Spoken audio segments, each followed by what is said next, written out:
Donatien Gros, ce projet, vous le portez avec l'une des filles du grand poète syrien Arwad Esber. Quelle forme a pris cet hommage au grand poète, dites-nous? Alors d'abord, effectivement, j'ai eu le privilège d'inventer ce projet avec Arwad, mais aussi avec beaucoup d'autres participantes et participants, puisque chaque personne qui a participé, que ce soit celles et ceux qui ont participé à la conception du site de manière entièrement généreuse et spontanée, ou que ce soit toutes les participantes, tous les participants, dont Emel, à ce projet, le projet n'aurait pas été ce qu'il a été sans chacune et chacun de ces participantes et de ces participants. Donc c'est vraiment une entreprise collective où chaque voix compte autant que les autres. Et ça, c'était une idée centrale au fond de ce que nous avons. Pourquoi célébrer Donatien Gros le dernier jour des 90 ans d'Adonis? Il a eu 91 ans le 1er janvier dernier, 2021. 91 ans. Vous célébrez le dernier jour de ses 90 ans. Alors il y a deux raisons à cela. La première, c'est que personne n'a célébré ses 90 ans de manière significative, de manière collective comme nous l'avons fait. Aucune institution ne s'en est préoccupée. Et dans les discussions que nous avions avec des poètes, des artistes, entre nous, nous disions, mais cette figure est là parmi nous, nous avons le privilège de l'avoir parmi nous, alors pourquoi ne pas le faire? La deuxième raison, qui est plus, évidemment, ça aurait pu être auparavant, ça aurait pu être quelques mois auparavant, mais comme vous le savez, Adonis a choisi son nom parce que Adonis est le dieu du renouvellement, le dieu mésopotamien du renouvellement. Le passage d'un monde à un autre, le basculement d'une période à un autre, d'un mode d'être à un autre.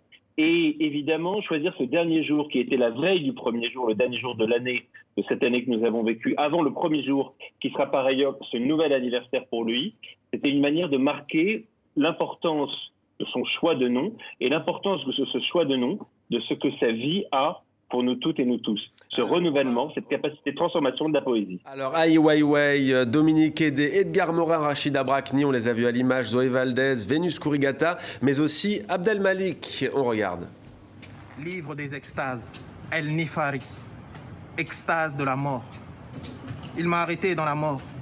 J'avais considéré tous les travaux comme des mots. J'avais vu la peur dominer l'espérance. J'avais vu la richesse devenir feu. J'avais vu en la pauvreté un rival en protestation. J'avais vu que toutes les choses ne pouvaient rien, que l'autorité était vaine et le royaume tromperie. J'en avais appelé à la science et elle ne m'avait pas répondu. J'en avais appelé à la connaissance et elle ne m'avait pas répondu.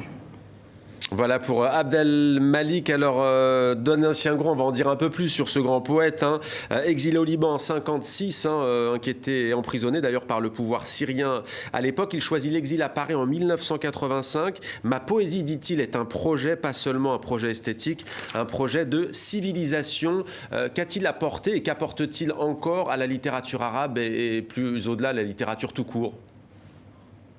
D'abord, Adonis est poète. Il est profondément et essentiellement poète. Et une grande figure de poète au présent qui serait capable, comme lui l'est, d'intégrer toutes les formes de la poésie épique, la poésie pédagogique, la poésie amoureuse, la poésie métaphysique, l'intégrer comme lui le fait, personne d'autre, à ma connaissance, ne le fait avec une telle ambition. Ensuite, c'est une personne qui a ancrer sa poésie dans une langue. La langue arabe, le passage que vous passiez d'Anifari, lu par Abdel Malik, c'est moi qui ai été le secrétaire d'Adonis quand il a voulu le traduire. Et le voir se débattre avec ce texte d'un mystique au texte très difficile du Xe siècle, eh bien, c'était extraordinaire. Il a une connaissance de la langue arabe quasiment, je pense, sans égale. Mais c'est aussi un poète qui a sans cesse créé des ponts vers le modernisme, créer des ponts vers toutes les poésies.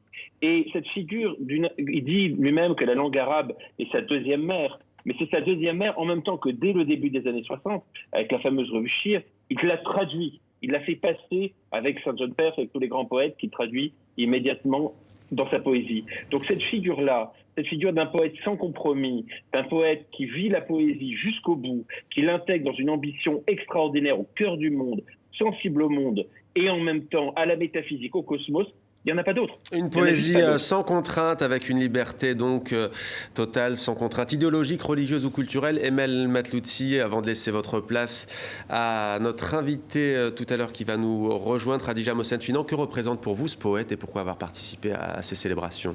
Moi, je pense que c'est mon poète préféré arabe, avec Gibran Khalil Gibran. Et donc, c'est mon poète arabe vivant préféré.